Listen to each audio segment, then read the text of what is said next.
So, okay, thank you. So, hi. Nice to see so many people, even though there's a lot going on in Frankfurt right now. I'm really happy that Danny Ramadan has made the long way to us from Canada. Thank you that you're here. Oh, thank you for hosting me. I appreciate it. Yeah, it's a beautiful city. I've been in the airport so many times, but I've never been actually in the city. So this is a beautiful surprise. Yeah. Very cool. So, I've talked a lot about your book in the past week. So my first question would be, what do you tell people what's your book is about? My latest novel, The Foghorn-Echos, is somewhere here. It's a novel about two lovers who met in Syria back in 2004.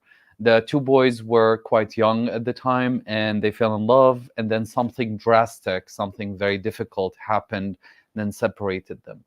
The novel really picks up 10 years later. So one of them is now a refugee in Vancouver, where I'm from, and the other is homeless in Damascus. The idea of the novel is that I wanted to... Well, I wrote the novel out of spite, to be honest. I was very angry because one day I was doing an event just like this one, and I was talking about my previous book, The Clothesline Swing, which I just signed a copy of, actually. And somebody asked me, so what is your next book about? And it was like, what, 2018? I wasn't ready to talk about my next book yet. And I said, it's probably going to be about gay Syrian refugees. And that person was like, but didn't you just write a book about gay Syrian refugees? And I was like, I'm sorry, but did I write the manual about gay Syrian refugees? This is the I don't know, Syrian refugees for dummies. Like, what do you expect? Also, I'm sorry, how many books are there for white women? How many white women are there in fiction? There's millions, like literal millions of white women in fiction. So why am I supposed to write one singular book about the gay Syrian refugee experience and that's it? Now I go write Iron Man. Yes. So I wrote this book about gay Syrian refugees, and here we are. And it's actually just translated into German by the wonderful Orlando Verlag. If you don't know it, you should definitely look them up. They're really good books. From Danny Ramadan and other people. Orlando is a fantastic publisher. They're my publisher here in Germany. They publish my novels and my children books as well. They're a feminist, independent book publishing house, and they're all run by women. So I'm very supportive of their work. They choose queer artists. They choose women artists, artists of color to publish, and that means that they don't make a lot of money. Yeah. So get them to make money, please. Yes. And I really like they have important books about small parts of things you need to know. So they're just had a book about the Turkish feminist movement. It's very specific, but it's really good, and you should read that too. But today we talk about Foghorn-Echos. I'm sorry. That's okay. That's okay. But I'm a big fan of Orlando too, so I have to. And I prefer this kind of conversation rather than like. And the next question is, yeah. So no, go ahead. Go ahead. Yes. So do you consider Foghorn-Echos to be a love story? And is it out of spite you wrote a love story? Do I consider the Foghorn-Echos a love story? It's interesting. I think of it as a love yourself story. Because there are two lovers, and the story is about them being separated.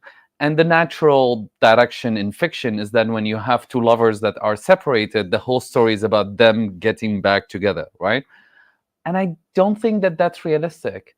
I don't think that that's what I want to write about. These two boys are under a lot of stresses. They have a lot of trauma. They have a lot of self-rejection and hatred because of the community they grew up in, because of the war and the homophobia and the challenges of their lives. And I wanted to write a book that is really about them finding themselves. And if that meant that at the end they find each other again, that is great. But if it didn't, that is also good. So it's a love yourself story. Last year we had an event with a publisher for lesbian romance, and I love those. Yeah. And she was really adamant about the importance of happy endings. Mm-hmm, mm-hmm. Do you think happy endings are important for queer stories and for queer refugee stories more so? Mm-hmm, mm-hmm, mm-hmm. It's I think we have had years and years of sad endings for queer characters. There's 100 years of books where the gay characters die at the end, and I am tired of that. I'm just tired of that. That is actually part of the moralist movement in fiction. What that means is that the morals of the society reject the gay character. So even if you're going to write positively about a gay character and investigate that gay character, that character has to be punished for their queerness.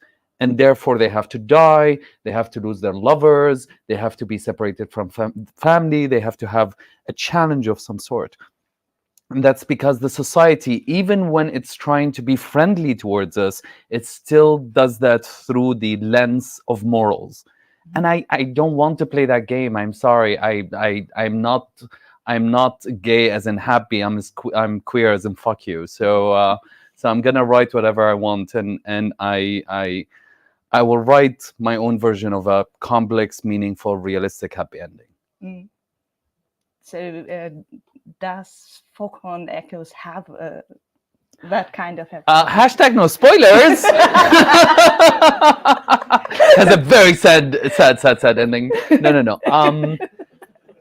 I would say you'll have to read it to figure out. There's a lot of copies out there, so please buy some. Also, you folks online, if you find the book, come here and come and buy it. No, does the Foghorn-Echos have a happy ending? I think that for me, it has a very happy ending. Does that mean that it has the traditional, they meet together and they hug and kiss? I don't know. You have to read to figure out. But it's, for me, I was satisfied with that book when I finished writing it. Yeah. Yeah. Do you think it was a happy ending? I do actually. Yeah. I think it's the perfect ending. Aw. I really loved it, and it's hard not to tell anything about it. So you all have to read the book, and afterwards come here, and we can all talk about the book. Just have a book club meeting, all of you together. Yeah. Yes, please. Yeah. Yeah. Mm-hmm. So before I start to ask other questions, do you want to read a bit from your book? Oh yeah, sure, absolutely. So I will read something from the third half of the book, third of the book. So it's very late in the game, actually, which is something that authors don't usually do.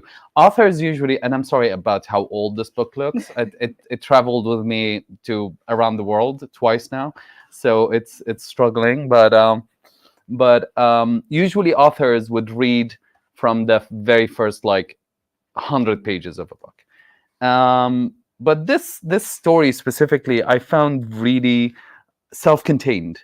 It starts, it ends. It's fun to read.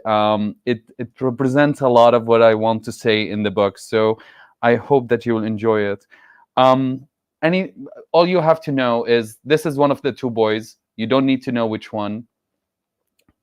This also is a story that's happening when one of them is about to leave Syria legally and cross the border to Turkey. We're all good? We're good? I like the nodding. That's great. Awesome. The taxi driver asked if I was escaping military service, and I told him that I was an only child. You're a lucky one, he said. You're the only one who won't be called in these times. You never know, I said from the back seat. You never know, he repeated. There were 3 of us in the car, myself, the driver, and his friend in the front. They told me the trip wouldn't be long, and especially since I was legally leaving Syria with my passport, there wouldn't be any trouble at the border. We passed the windy streets of Aleppo quickly, leaving behind the heavy, shilling noise in eastern neighborhoods. With every explosion, I jumped in the back seat, while both the driver and his friend nonchalantly continued their conversation.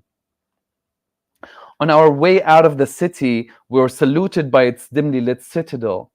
The fortress, made of stones too large for a dozen men to carry, had survived 2,000 years and hundreds of wars. It looked abandoned, save for a large Syrian flag and a tower-tall picture of Bashar al-Assad. Hours later, we neared the Turkish border. We parked in the long line of cars leaving the country, some empty except for a passenger or 2, others packed to the roof with luggage. The line stretched for miles ahead of us, and the driver and his friend left the car to smoke. I heard a ringtone coming from inside the car. I lowered the window and told the driver that his phone was ringing. He flashed me his phone in his hand, and before I could say more, the ringing stopped.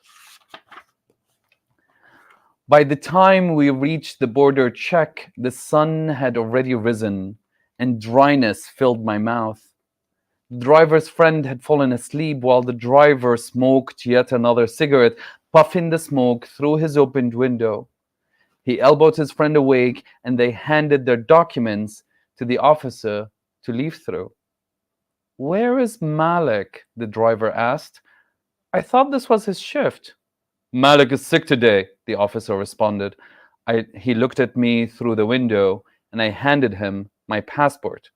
He looked at it, and then at my face. He lifted the passport up to examine it in the direct sunlight. Then he bent it. I thought he might bite it next to ensure its authenticity, but he finally handed it back. The driver was about to start the engine again, but the officer asked him to open the trunk. Malik never asked us to open the trunk. His voice was steady. Well, I'm not Malik, now open the trunk. The driver exchanged a look with his friend before he pulled the lever by his side and the trunk unlocked. What's going on? I whispered to them. The driver hushed me while following the officer with his eyes. We are fucked. His friend nodded in agreement. It finally dawned on me that someone was hiding in the trunk. That is where the ringtone was coming from. The officer pulled the trunk open. Seconds passed. My fingers trembled, and I felt a tightness in my stomach. You brought this on me, I said to the driver and his friend, and they shushed me in unison. A few more seconds passed. Then the officer closed the trunk, tapped on it twice, and ordered us to leave. The driver, not believing his ears, hit the road fast, leaving a cloud of dust behind. I wanted to look back, but he shouted at me to keep my face forward. We drove for 10 minutes in silence until the border disappeared behind us, and then he parked on the side of the road, and the 3 of us jumped out of the car. Together, we opened the trunk. Inside was the smuggled man. He was drunk. The driver explained to me that the man was due to join military service to fight on the front lines, not wanting to be part of the war, and knowing well that his name was on the no-travel list, he had no option but to be smuggled. The man broke into fits of laughter and stank of whiskey. He told us that using the flashlight on his phone, he had found a box containing 4 bottles of whiskey, Stats back there. Nothing else to drink. The man shielded his eyes from the harsh sun. He had guzzled the alcohol on an empty stomach and had passed out until the officer opened the trunk. We both froze, he told us.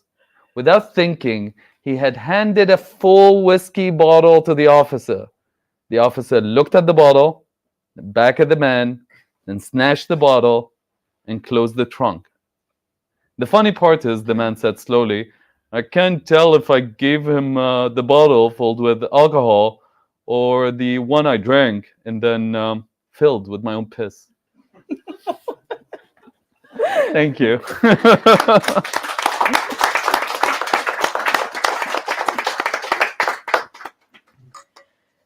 I love that. I do too. That's why I read it. Yeah. So this is a part where one of them is going to Turkey. Yeah. But actually, one of them is in Syria for the time of the book, and the other one is in Canada. Yes. Why did you choose to separate them for the whole book?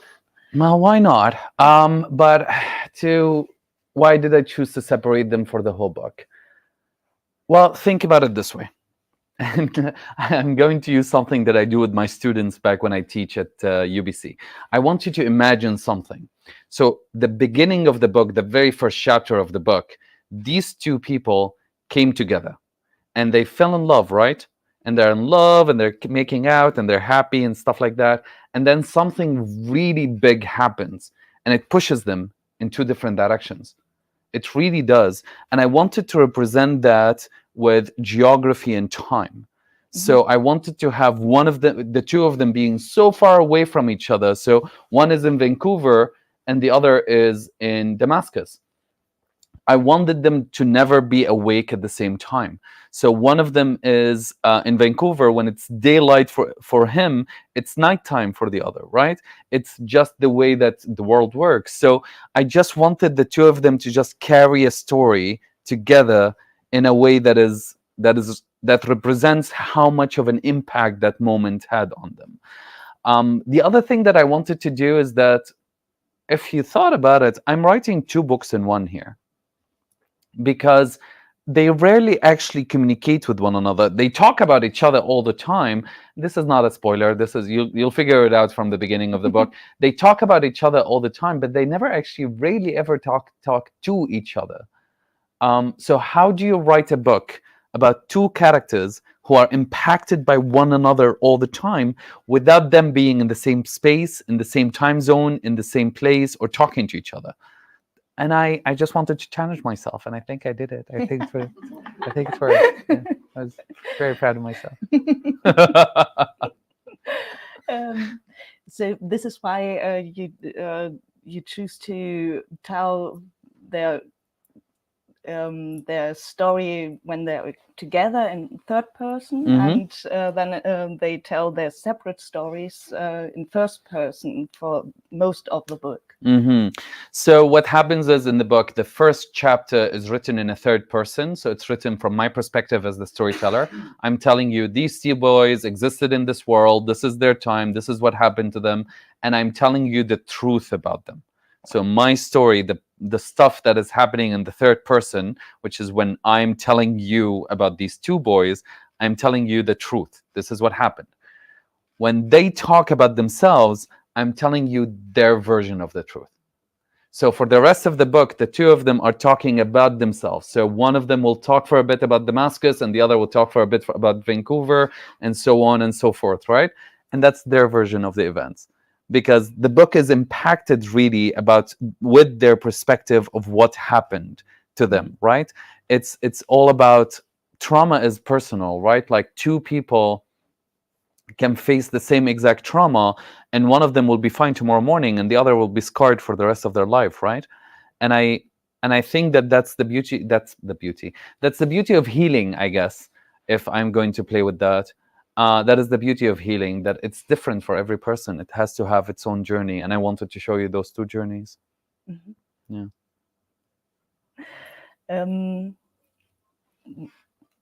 what I really like, I like the whole book, but You better.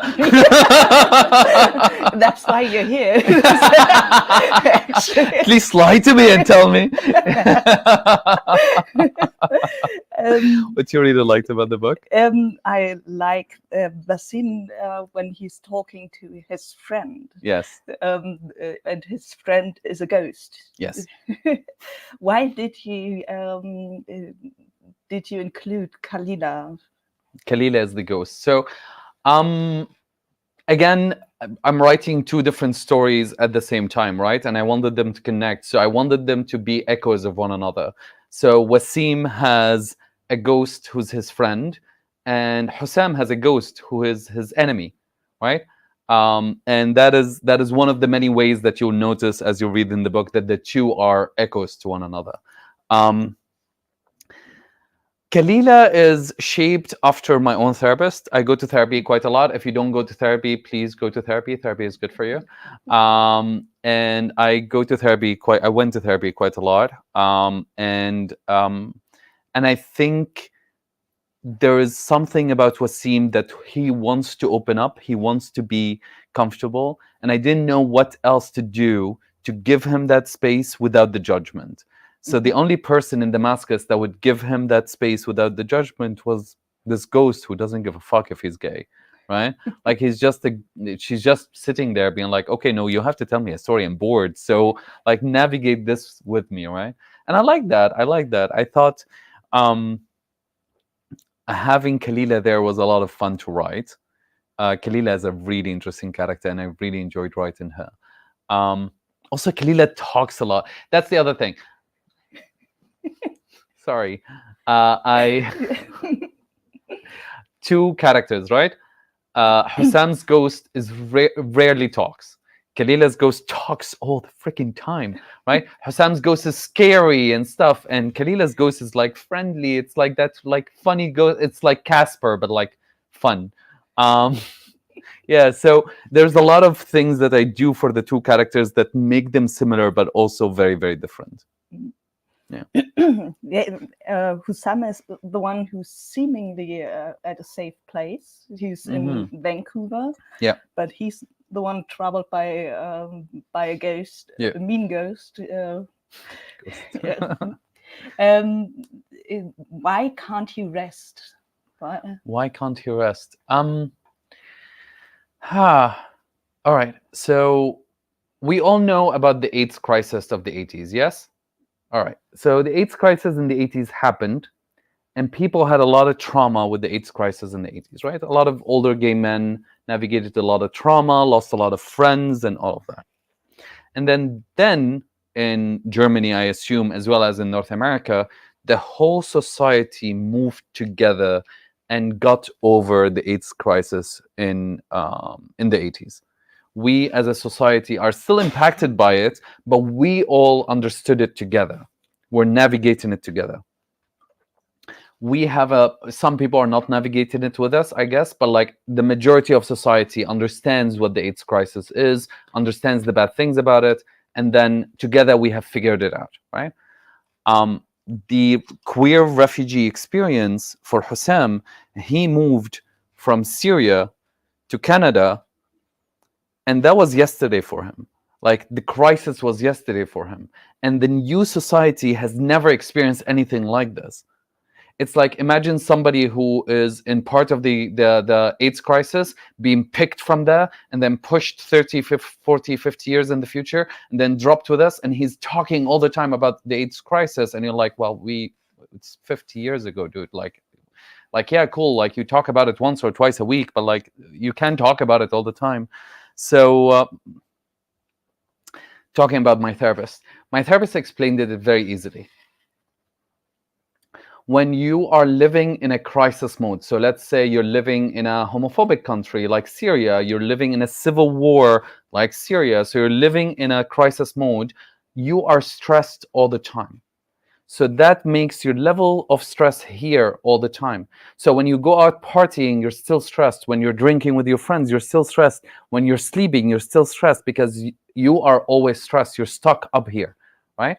and then you take that person and bring them here to Germany, say, or take them to Canada, and everybody else's stress is here. Now, I'm not saying that you folks, the Germans, didn't have crises, like you lost your job, you lost your parents, you lost your dog ran away and never came back, I don't know. So there are crises that happen here, but it's not a civil war and homophobia. And then you bring somebody here who's Syrian, and he notices everybody else is on a different field completely. And it's not like they can dip down. They need time and understanding and processes until they reach a point where they are on the same level as everybody around them. We can't expect somebody who had lived under fear for 10, 15, 20 years to arrive and then rest. Right? Okay. All right, let's focus. Let's focus. Yes, what is the next question? But it's I like how you explained it. It's really easy to understand and feel it. And I actually chose to read you a bit from the German translation, so you know that the translation is good as well. Michelle, who translated this book, Michelle Emmerer,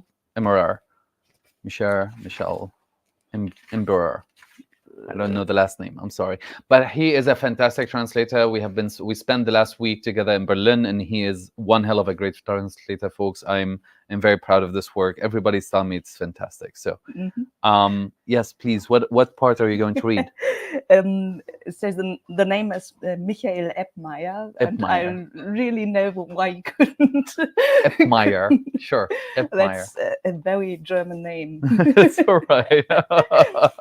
And I chose to read now because it's about Hussam, who's trying to tell his boyfriend about a dream and the experience he has. So, but I guess I can't do it as well as you. I had years of theater training. It's not just talent, I promise you. Okay. Yes. I just sell books. You just. Okay, so Ray schüttelt mich. Sam, wach auf. Du trittst mich die ganze Zeit. Ich springe aus dem Bett, den Widerhall des Horns immer noch im Ohr. Was ist das für ein Geräusch? Du sprichst Arabisch. Wir sind in unserem dunklen Schlafzimmer, die schweren Gardinen zugezogen. Ich sehe Ray im sanften Licht der künstlichen Kerze, die er gerne über Nacht angeschaltet lässt. Schlaf weiter. Wieder der langgezogene Hornton. Ich stelle mir vor, es sei der Schrei eines klagenden Monsters, das gerade auf die Küste zuschwimmt. Gefolgt vom Kreischen der Möwen. Was ist das für ein Geräusch? Frage ich nun auf Englisch. Ich trete ans Fenster und ziehe die Gardine zur Seite, blicke in einen dunklen Himmel und in die Bäume vor unserem Haus.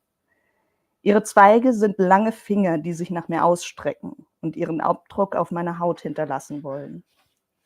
Die Gebäude stehen in weißen Nebel gehüllt, der umso dichter wird, je weiter ich in die Ferne blicke. Das Nebelhorn, seufzt Ray. Hast du deine Tabletten genommen? Was ist ein Nebelhorn? Wieder der Klang, diesmal noch lauter. Du musst deine Pillen nehmen.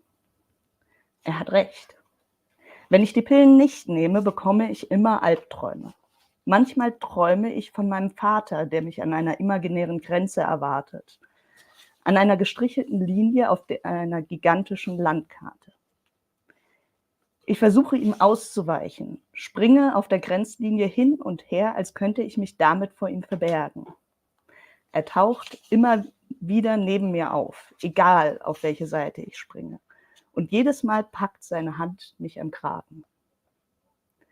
Manchmal träume ich von einem aufgewühlten Meer, das ich nie gesehen habe, an das ich mich zumindest nicht erinnere. Manchmal bin ich ein Boot. Mein nasses Holz wird von den Klauen des Meeres zusammengepresst. Die Wellen peitschen mich und ich beweine meine Leere. Ich bin ein hohles Boot ohne Ruder oder Seele und meine Reise ist endlos. Ich bin ein Boot, das nicht sinken wird. Ich kann nicht sinken. Ich bin ein Boot vergessen in wütender See, bis mein Holz verfault ist und sich im Salz aufgelöst hat. Ray, was ist ein Nebelhorn? Er schiebt die Decke zur Seite und setzt sich im Bett auf. Seine Augen glühen im künstlichen Kerzenlicht. Ein Signal, um Schiffe vor einer Gefahr zu warnen. Zum Beispiel vor der nahen Küste oder vor anderen Schiffen, wenn sie im Nebel keine Sicht haben.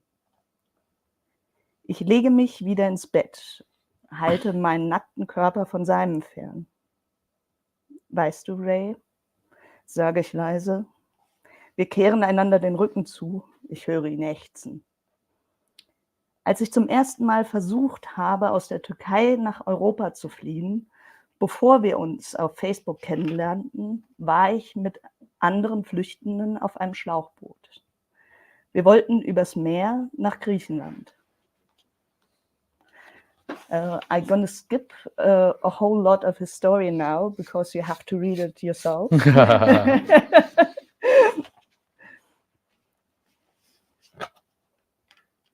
Langsam kamen wir nach.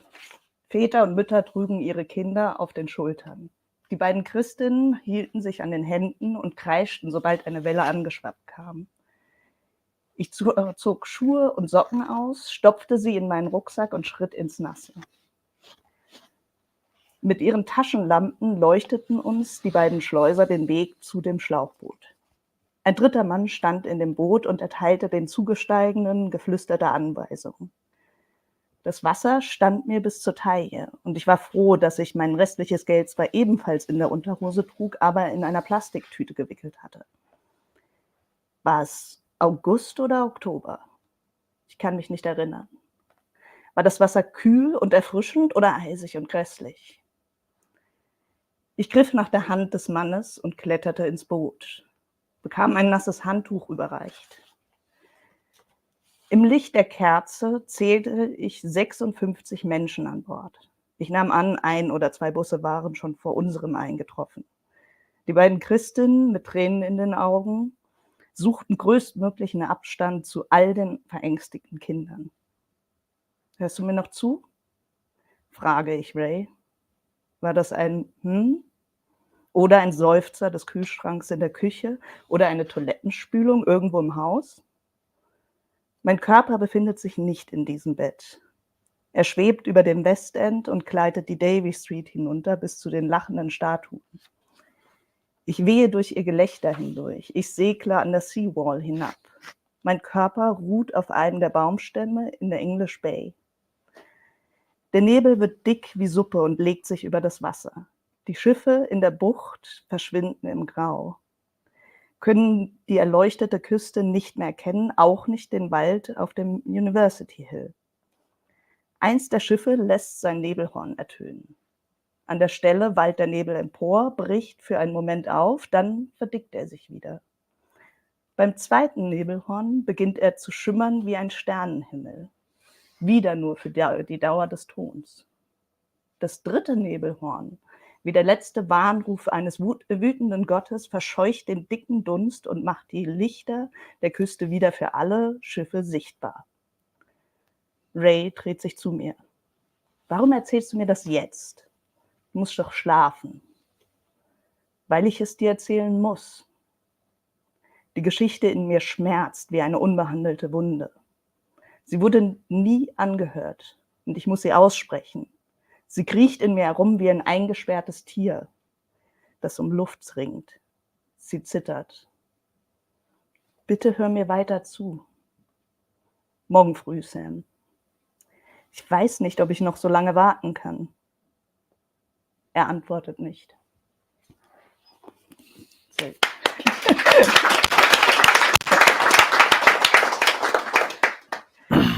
So now you know what the foghorns are for.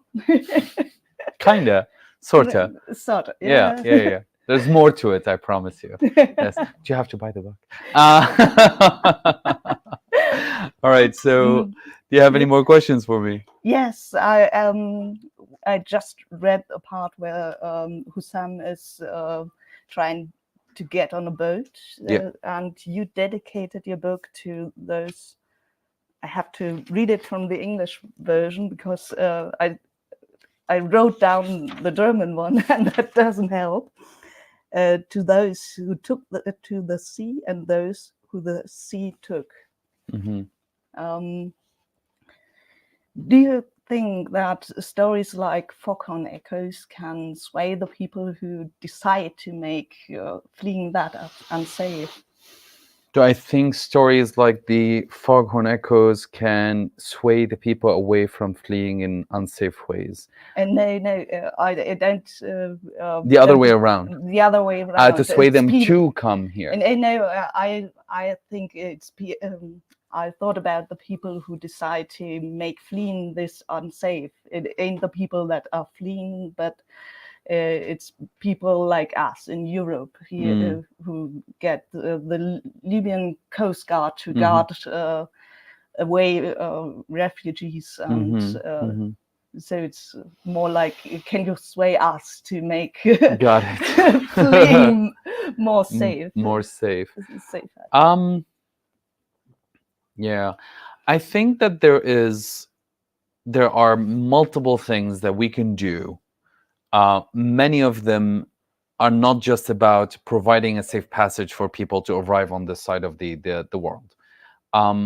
For example, in Canada, we open the door for 500 to 800,000 immigrants and refugees every single year.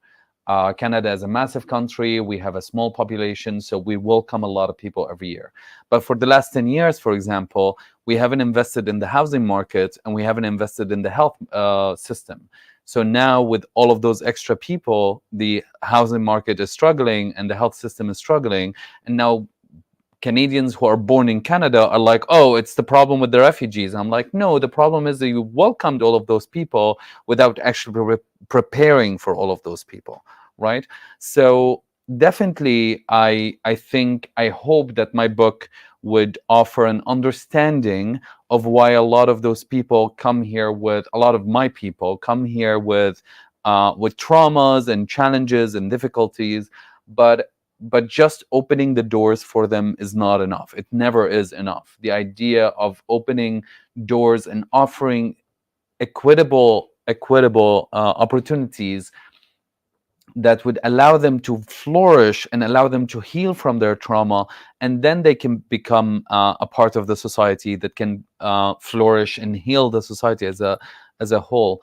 But expecting to like open the door, bring 1 million refugees in, and be like, here's a couple of brochures, learn German. It's not gonna work. It's just not gonna work, because you're expecting them to just become German overnight, and then when they can do it, you're blaming them for it. Yeah, we do actually. No, I know. I follow German politics. I have a lot of German friends, so yes, yeah. I do. Yeah. It's there are a lot of people who try to do it better, but those who the majority of people and the ones who decide what to do are not doing very much. Mm-hmm. And that's the thing. If being a refugee is a nation, refugees will be the most populist country in the world, right? Mm-hmm. Like there are more I think China has around 1 billion people, and then next is refugees. Mm-hmm. There's so many refugees around the world, and it makes sense that we are all struggling to carry that weight of humanity fucking itself over. And it's something that we all have to carry equally. It's not like there's another solution. It's not like there's a heaven waiting on the other side when you close the borders and deny everything that is happening outside of here or outside of Canada or outside of anywhere, right? We are living on the same planet. The climate is still the climate. Like, it will affect you. The political scene is still the political scene. No matter how tight you close the borders, it will affect you. So it is the hand that we have dealt ourselves, really, and it's time to take responsibility for it. Thank you. So part of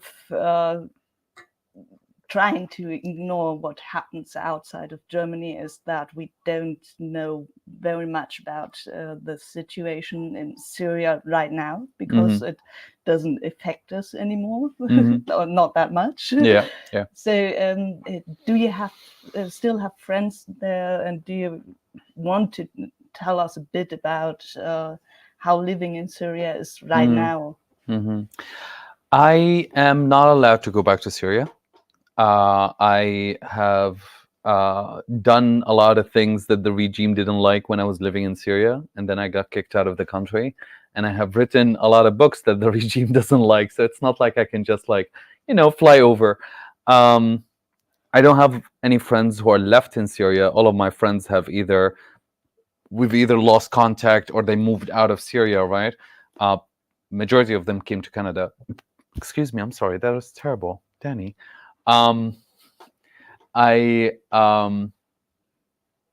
So I'm not allowed to go back, and it kind of hurts. It hurts like a mofo. It's really annoying. It's really painful to think about, honestly. And the worst part is, I was writing my memoir a couple of years ago. It comes out next May. And I was writing my memoir a couple of years ago, and I was trying to imagine a scene of something that happened when I was younger in Damascus, and I needed to narrate the environment. I needed to set the settings, right? And I'm trying to remember how to get from one point to the next in Damascus, and I couldn't.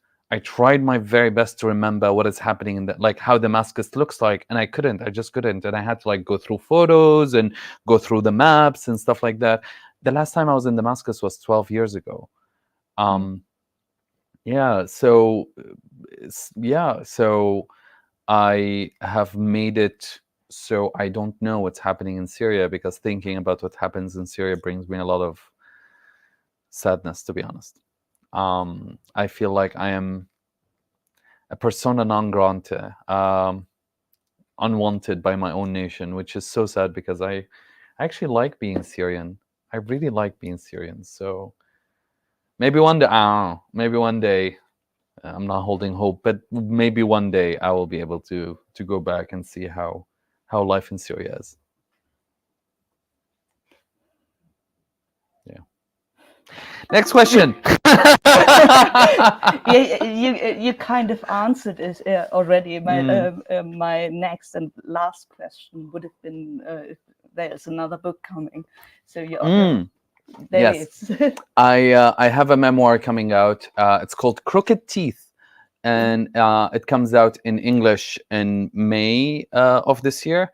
And I'm hearing that Orlando just asked for a copy, so let's see if they will translate it to German for you folks. I'm also working on multiple books. I have a children's series, so I write a children's book once a year. So that is whenever you ask me what are you doing right now, I'll be like, I'm writing a children's book. But I'm also, after I finish writing the memoir, I never actually said that out loud. After I finished writing that memoir and I read it for the audiobook a month ago, I read the whole audiobook for the memoir. I was like, and then I put it down. I was like, that is a sad book. This is a very sad book. And I didn't like that.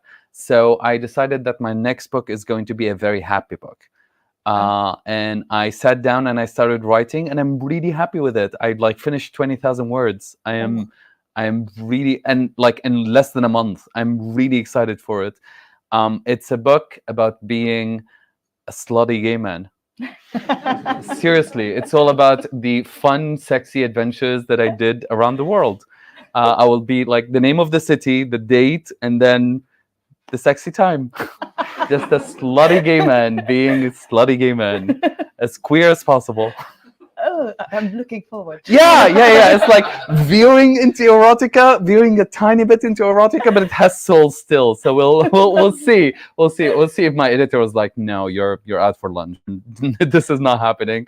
My agent is reading the first 20,000 words right now, so let's see what she says.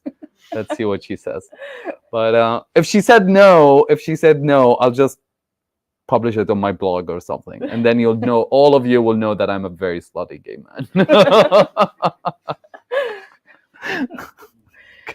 So, Oh God, the things that comes out of my mouth that I haven't prepared for. God. It has a depth, by the way. Like, it's a good book. It's going to be. It's not just about sex, okay? But kinda, it's all about sex. Anyways, can we move on to the next question, please? as I said, this was my last question, but I think maybe you have some questions for Danny. Can you help him? Yes. Yeah, I have two questions. Two questions. Yes, if I may. Riches of questions. First of all, do your children's books have LGBT themes? Yes, one of them does. Okay. I will tell you all about it after you ask me a second question. The second question is, could you tell us a little bit about your evolution as a writer? My evolution as a writer, wow. I sound like a Pokemon. You evolve to the next level. My evolution as a writer. Okay, so yes, I have a children's book. I have a series of books called the Salma series. This is the first of them.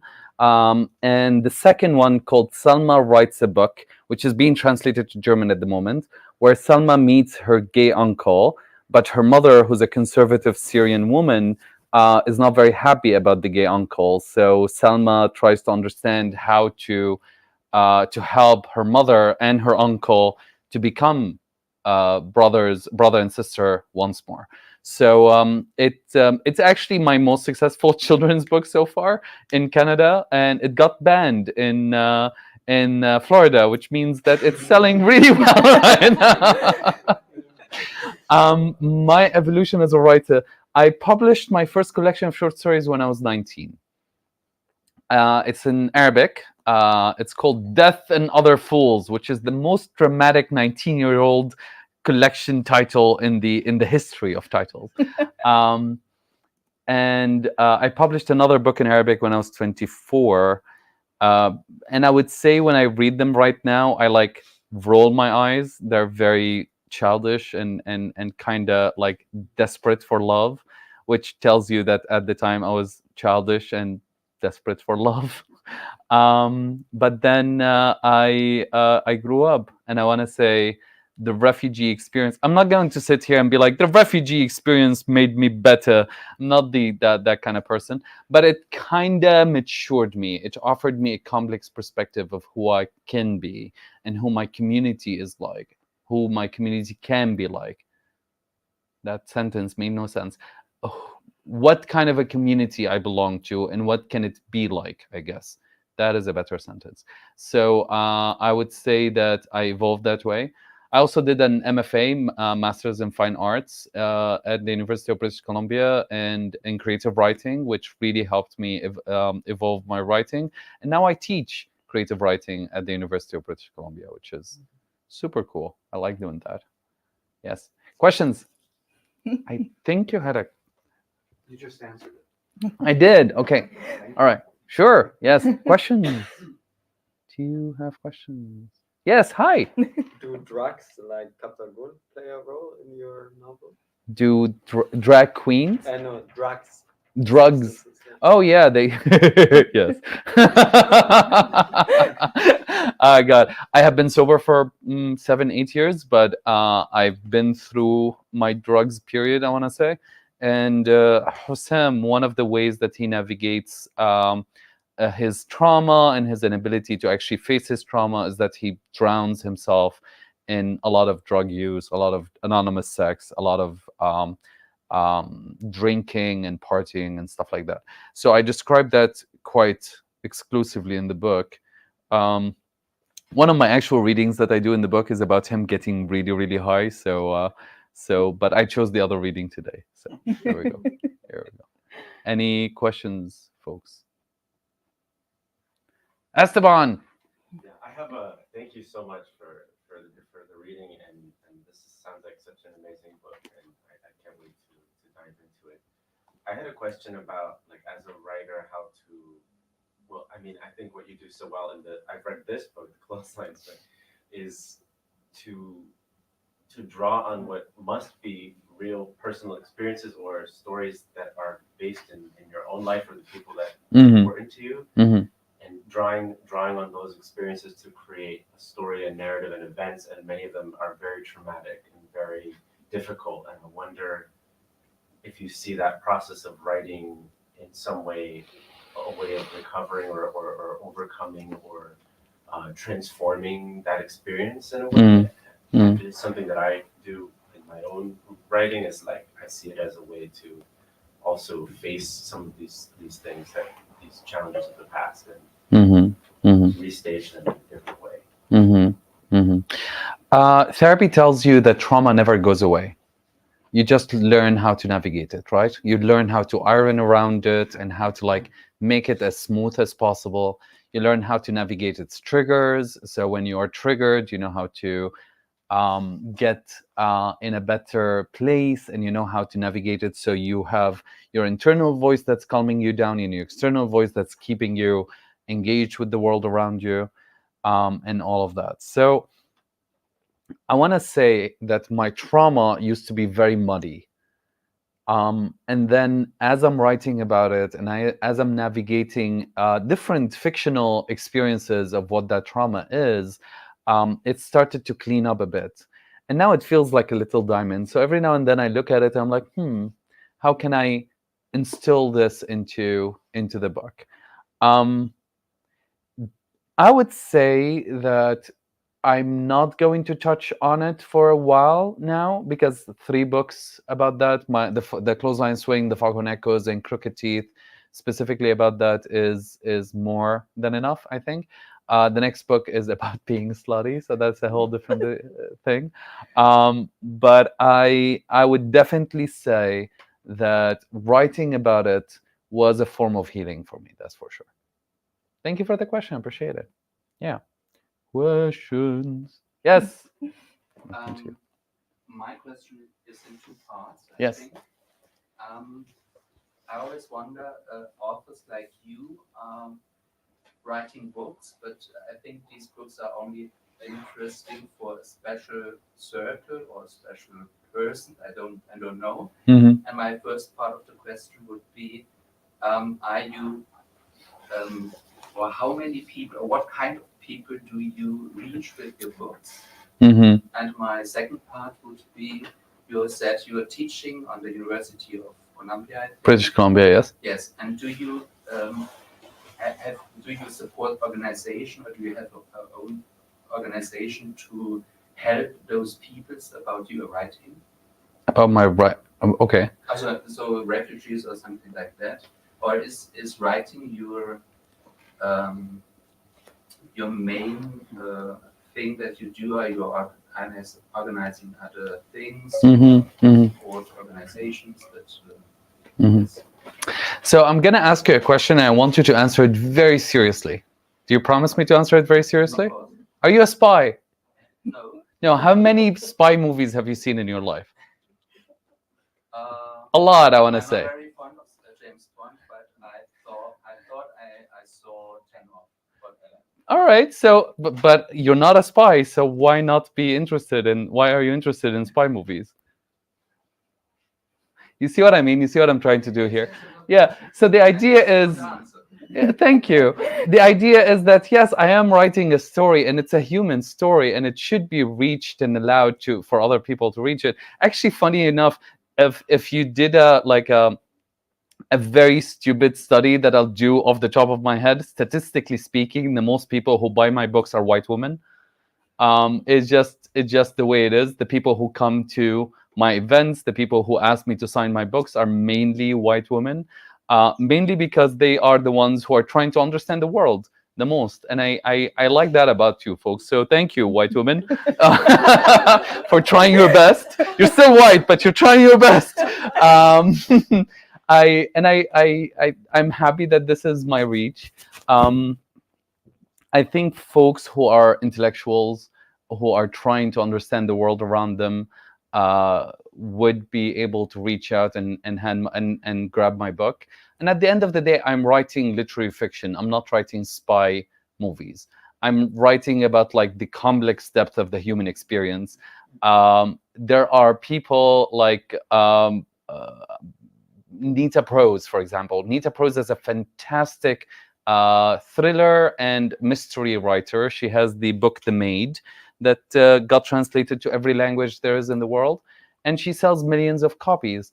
And I really appreciate the kind of art that she has, and she has reached that's beyond just gender and age and racial identities and all of that, and that's great for her. And my reach is different, and I'm happy where I am. So I think everybody should read my book, but at the same time, if people didn't want to read my book, I'm not going to force it on you. Like you can. I cannot imagine a certain people who should be the ones who are reading my book. I think everybody should read it, and the ones who don't want to read it are racist. No, I'm joking. As for organizations, I teach. I'm assuming you're talking about educational institutes. I think there's a lot of creative writing programs in Canada. We have, I can think of the top of my head of 5 at least. I don't exclusively teach at the University of British Columbia. I also teach at the University of Guelph. I'm going to be teaching at the University of Calgary soon. I teach at the University of Toronto before. So I like my craft. I think the thing that people should do when they're looking for a creative writing program is look on who's going to be your teachers and read their books and see if those are going to be your colleagues. If you want your book to be on the same shelf as their books when you finally publish your book. So that's what I did, and that is how I ended up at the University of British Columbia, and I think everybody should do the same. I hope that answered your question. Yes, of course. Thank you. Yes. Do you have a question? Exactly. Mm-hmm. So you don't have to say anything about this book in specifically, but how do you know when to end a book or how to end a book? Is it like, do you know how to end it from the beginning on, or do you decide like somewhere in the middle, or do you just stop writing and then say, okay, that's enough, this is the end now, and then you just live with it? Or is it like kind of like planned, or from each perspective? Or? So I think every writer is different. I think every writer has their own system. My brain is very methodical when it comes to writing, which means that I have a method and a theory and a way of writing. And the Foghorn-Echos, for example, I drew it on a whiteboard. So I knew exactly what it's going to look like. I had, I'll show you the picture later. It's basically, draw it makes me sound like an artist. I like drew figures and lines and stuff like that, right? And post-it notes. And I knew exactly what the story is. And I think I spent a good year just working on that whiteboard. And then the minute that whiteboard was perfect and exactly the treasure map, I would say, that will lead me into the book, that's when I sat down and I think I wrote the whole book in 3.5 months. But the element of what you're talking about, this drive to continue writing, happens to me in the planning period. When I sit down and write and I have a plan, that's I know exactly when I'm starting, I know exactly when I'm finishing. I write 1,500 words a day. I write Monday to Friday, take Saturday and Sunday off. That is my plan, unless I'm on book tour. But then I have a deadline, so now I'm writing on freaking trains. But then I have a plan when I'm actually writing word to word. But when I'm actually creating the story, when I'm drawing the map, that is when I have to hold myself back, being like, no, that is enough designing. It's time to actually build the buildings now. Does that make sense? If it makes sense for you. It does. That's a very, I love that. I love that. Yeah, that is the kind of answer that I would give. Thank you. Thank you. One writing book, so it has to make sense for you. Oh, gosh. Yes. At the Christmas holiday, I accidentally stumbled across the Aristotle and Dante Discover the Secrets of the Universe book. I don't know if you're familiar with it. It is a teen novel. Okay. About 2 boys who start a friendship and then it develops from there. Mm-hmm. And it made me think about how when I was a teenager, it would have been nice to have books like that. Mhm. And you're talking about the two boys in your story made me think, have you ever, I know you write children's books, but have you ever thought of a young adult novel? Mhm. Mhm.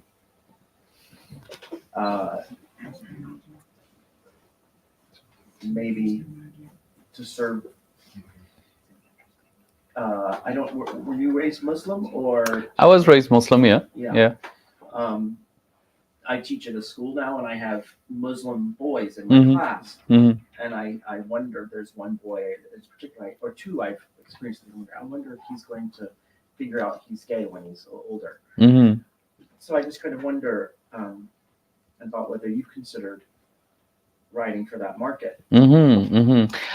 So there are a lot of books in the young adult section about growing up gay in societies that are not very supportive. It goes from the fantasy, something like The House on the Silurian Sea by Tim King, I think his name was. I think. Correct me if I'm wrong. And it goes into, there are many, like down to like Heartstoppers in comics and all of that, which is white, blue, and blue, white, and red, white, and royal blue, or whatever it is. A collection of colors with like royal, something like that. I have a YA novel that I wrote the first like 7 chapters of, and I have the whole plan that I talked to you about. Yeah, but currently I'm trying to focus on the 2 streams that I have: the fiction novels and the nonfiction books that are coming up, and the children's books. I'm pragmatic as a writer. I want to write good books, but I also want to be famous. So I'm focusing my career, and I'm more than happy to, if at some point I had a lull in the children's books, or maybe nobody wants fiction from me, I will turn into that other project and I'll start it again. However, funny that you ask, it's actually a sci-fi novel with a very Syrian-like community, but it's not called Syria, with like superpowers and a bisexual lead. So that is where I am. Yeah. I don't know if that answers any of your questions. It's just what I have for you. That is literally what I have for you. That is again. Any more questions? Is there a publisher that specializes in those?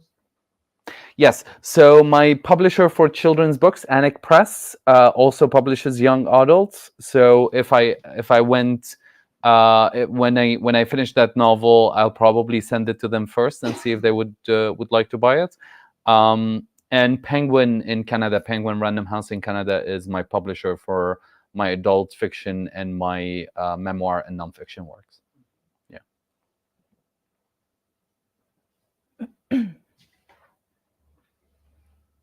Are we happy?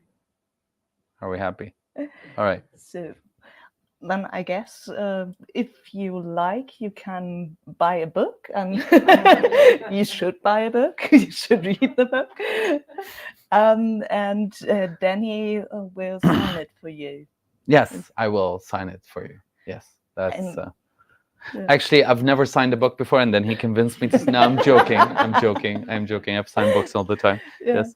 Yeah. And if you like, just get something to drink, to eat, and stay a bit.